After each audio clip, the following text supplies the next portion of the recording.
Pengairan tanaman perkebunan 1. Pengertian. Pengairan adalah suatu kegiatan yang dilakukan untuk mengatur dan memanfaat air yang tersedia baik dari sungai maupun dari sumber air yang lain dengan menggunakan sistem taat saluran untuk kepentingan petani. Tujuan dan manfaat pengairan tanaman perkebunan. 1. Tujuan pengairan. A. Membasahi tanaman. Melembabkan tanah menggunakan air irigasi mengatasi kekurangan air di daerah pertanian yang curah hujannya sedikit atau tidak ada sama sekali. Hal ini penting karena kekurangan air yang dibutuhkan untuk pertumbuhan dapat mempengaruhi hasil tanaman. B.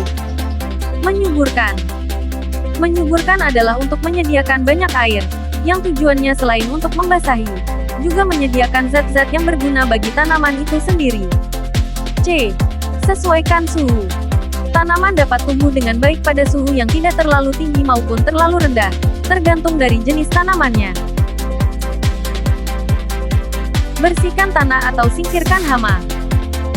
Tujuan pengairan juga untuk membunuh serangga yang bersarang di tanah dan merusak tanaman, sehingga pada musim kemarau perlu ditambahkan air ke sawah agar padi kehilangan salinitasnya. E. Menyumbat.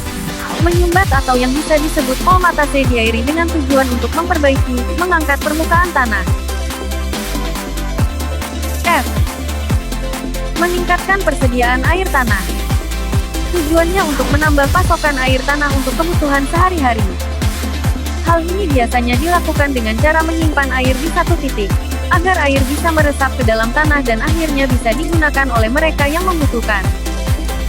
Irigasi diperlukan untuk pertanian, perkebunan dan lain-lain. Manfaat. Pengairan tanaman perkebunan. 1. Manfaat. Tambahkan air ke tanah untuk menyediakan cairan yang diperlukan untuk tanaman. Jaminan panen terjamin selama musim kemarau pendek. Mendinginkan tanah dan atmosfer. Menciptakan lingkungan yang menguntungkan bagi tanaman untuk tumbuh.